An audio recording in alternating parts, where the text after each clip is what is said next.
When I started off my first business, I was 19. Wow. Okay. So I remember going to Sakinaka in the bus and eating omelette pav and vada pav at the thela. I still remember one day I didn't have the money to have even that. So, sir, could you explain how you built all this? Like, what happened? Like, Not all this, it's hardly anything. after you dropped out of your diploma. Honest hard work. So for me, no work was too small, and for me, no work was too big. When you know you're not qualified, you really work twice as hard to prove a point. Wow, crazy. So you need to learn, self-learn. Yeah. So I put in a lot of time, effort, energy into learning even today. On a human level, what is your motivation with business? Let me tell you, the biggest motivation is right now we've got about 2,000 employees across businesses, employing and improving the lives of 2,000 families. Go to my school and see those 120 kids. You feel, damn, it's worth it. Yeah. You look at your employees and their lives have been touched, and now they've got married and they've got children, and they are on a bike. They were still yesterday walking, or somebody who was on a bike is in a car. You feel a sense of satisfaction. I think you need to give back with equal amount of energy that you receive from people, and the more you give, the more you receive.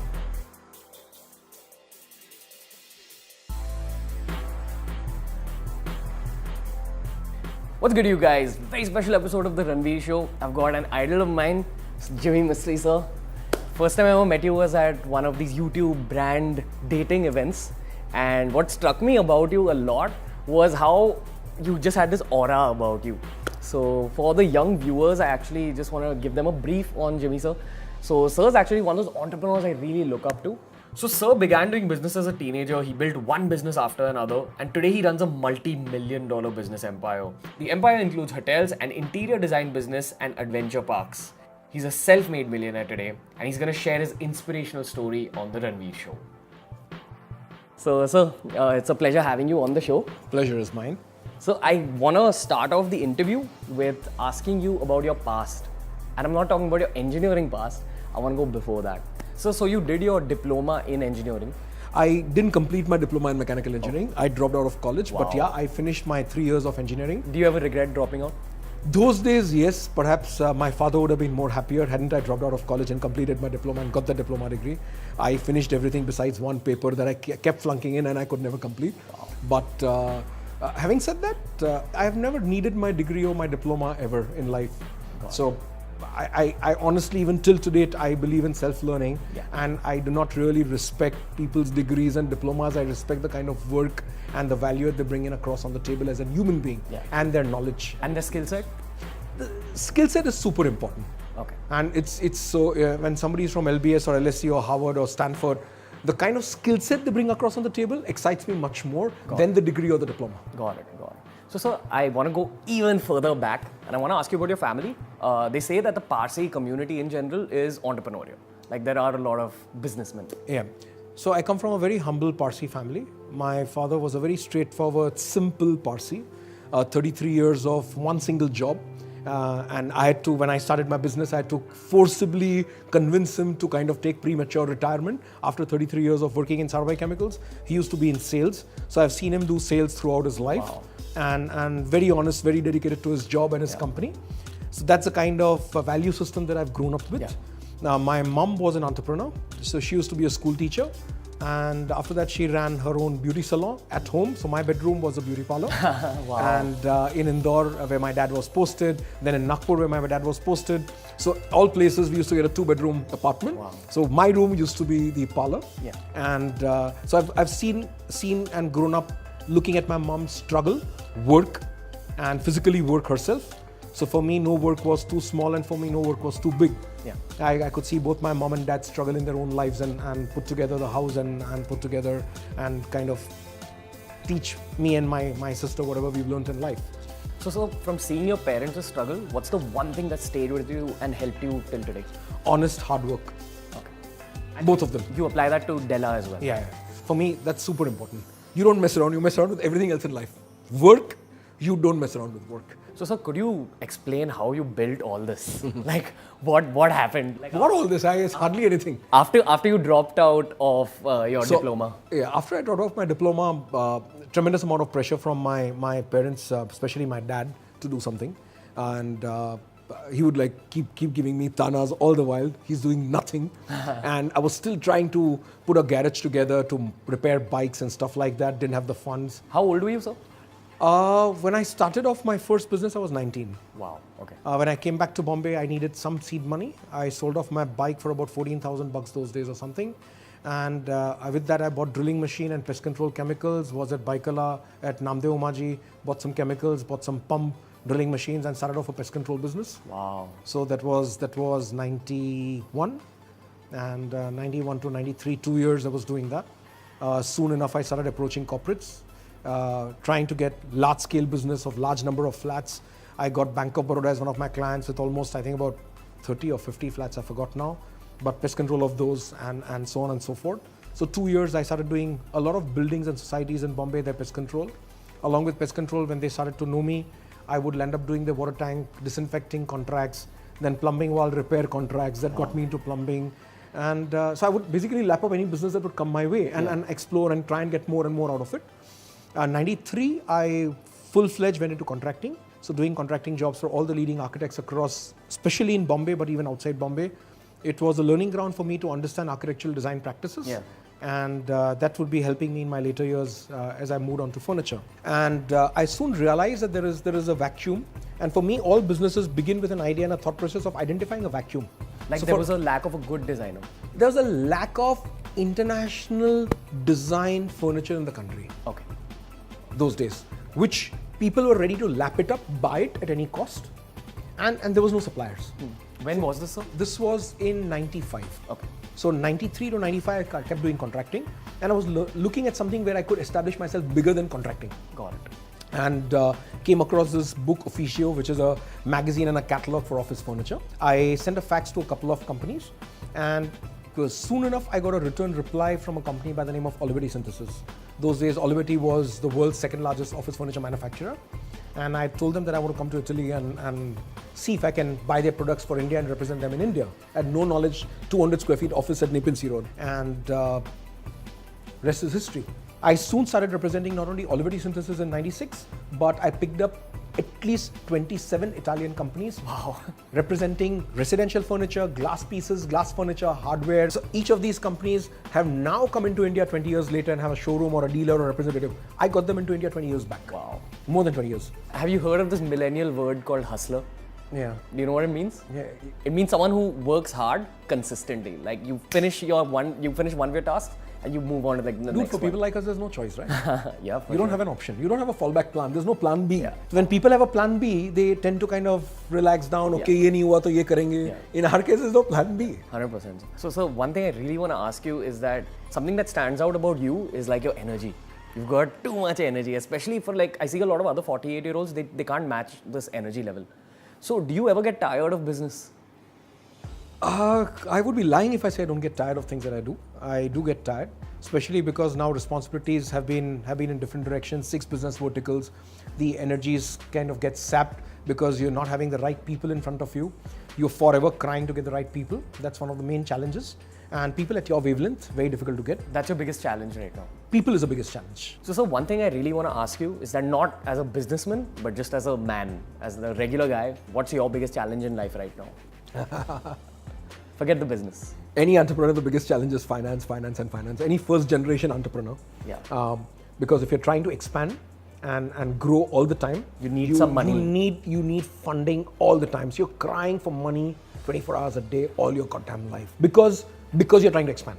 Factories, manufacturing, you need money. Trading, you need money. Stocks, warehousing, you need money. So you into businesses which are capital intensive. You are going to require shitloads of funding. Yeah. And does the shitloads of funding bring tension as well? It on does. a human level? But tension is, I think your ability to be able to bear stress is what differentiates boys from men. It's nothing to do with the age, nothing to do with, it's an attitude. Yeah. Stress doesn't feel like stress because you already geared up for it. So it's like a runner is running a race. He doesn't get tired because he's trained for it. Yeah. So a businessman and entrepreneur needs to train himself to be able to absorb that stress. Got it. You should not really penetrate deep inside. You need to be able to handle that stress, because if you can't, there's nobody's shoulders to cry on. Exactly. And even if you cry on somebody's shoulders, it's going to backfire. Yeah. It's not going to really bring you any relief. Yeah. Nobody's going to soothe you. Yeah. Would that also be your biggest piece of advice for a young entrepreneur? Absolutely. That there is going to be stress going forward? Stop whining and crying because nobody is there out to listen to you. Nobody cares about your problems. They have larger problems to face. Learn to kind of raise your bar to accept stress so that the stress doesn't feel like stress. Having said that, I too get stressed a lot of times. And on a personal note, I think prayers and going to a temple, going to an agyari helps you. Yeah. So that's the fallback plan.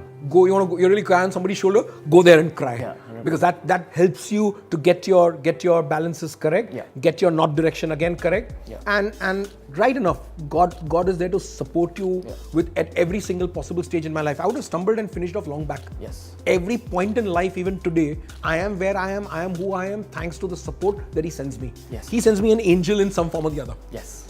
So we see a lot of young kids nowadays who kind of think it's cool to be atheist and it's cool to be non-spiritual. What do you have to say to them? Dude, you need somebody to fall back onto. It's very cool, but when you need somebody to fall back onto, who do you go to? Yeah. It's that belief in God and that support from up there that comes to you. Yeah. And it comes in different forms and different versions. Do you feel that spirituality is a big factor in business for you? Huge. And do you have God at the back of your head when you're making key business decisions? Every time. And I think for me, SQ comes before IQ. The spiritual quotient is super important. And the world is awakening to it. So when employees are being interviewed, they're not being interviewed for their IQ, and they're being interviewed a lot more on their SQ levels. 100%. So spiritual quotient is super important in a human.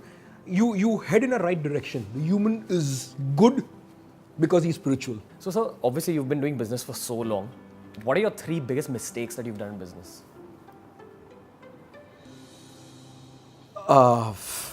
Biggest mistakes. It could be with people, finances, whatever. I think I trust people quite easily. Okay. It works both ways. It's a twin-sided sword. It helps you to build relationships, and it also teaches you lessons in life, which are bitter ones, which you should have not trusted the person right in the first go. So that's one. Second mistake is, I constantly expand, and which puts in shitloads of stress to me, the organization, the family, employees. It puts everybody under stress. Yeah. Your personal life is compromised, and you are not able to really enjoy your life the way you would have enjoyed otherwise. Yeah. So it's a lesson learned that you be over ambitious, but in doing so, you're going to drain off everybody else as well. Yes. So that's the second point. Your ambitions definitely have a price. The third point, I feel at times you need to learn the art of delegation way early in life. God. You need to micromanage, but you also need to delegate. And again, it's a tough call. Yeah. It's only by experience that you learn to delegate, fall flat on your face and learn not to delegate. Yeah. And it's only by experience you do everything yourself and say you will never be able to grow if you don't delegate. So it's a balance you need to find. So, but one more thing I want to ask you again, on a human level, what is your motivation with business? Like, I understand the business motivations. Okay. So on a human level, let me tell you, the biggest motivation is right now we've got about 2,000 employees across businesses, employing and improving the lives of 2,000 families. Yes. Out of my 2,000 people, 650 never belong to this industry. God. They've been local villagers who've been hired, who've been trained, who've been given the skill set. So that's one very big thing for me. Giving back to the country and giving back to the community is something that I've been working on. One of the most gratifying things that we are doing today, we adopted 2 schools. Now we are not really going as per the academics. Academic knowledge is there. We are making sure that each of these children turning out will be kick-ass, will be able to be multi-skilled, multilingual, groomed, and they'll be ready. It'll be a pleasure for anybody to employ these kids in their organization because they'll be exposed to a lot more than you can ever expect even an IB school child to be. Yeah. So my kids have gone to an IB school. Believe you me, these kids will kick their ass. No two ways. So if you had to pass on one human value to your kids, only one, what would it be? Give back to... Gratitude? See, gratitude cannot be just expressed without giving back. So real world to action. Give back. You need action.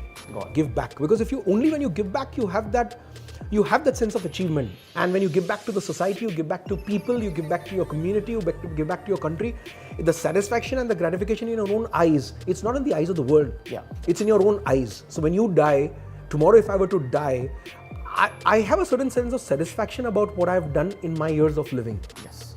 Go to my school and see those 120 kids, you feel, damn, it's worth it. Yeah, 100%. You look at your employees and their lives have been touched, and now they've got married and they've got children, and they're on a bike. They were still yesterday walking, or somebody who was on a bike is in a car. You feel a sense of satisfaction. Got it. Yeah. You teach people design, you teach people business, you teach people ethics. Yeah. There's a sense of satisfaction. Okay. Anyway, that was the interview, sir. Thank you so much, Jimmy, sir. My pleasure. Yeah, I learned a lot during this interview. Obviously, I'm going to link sir's handles in the description. I'm going to link any place you want to follow, sir. Go check out the handles. Anyway, I can do one more thing for you. Yes. So anybody watching this interview and has any questions, they can shoot out the questions on my handles or yours, and I'll make sure every endeavor, the replies will come and they'll come straight from me. Okay, cool. So I think people are going to just drop a lot of comments under this video. No. Any questions? Feel free. Comments are most welcome. Cool. It keeps me going.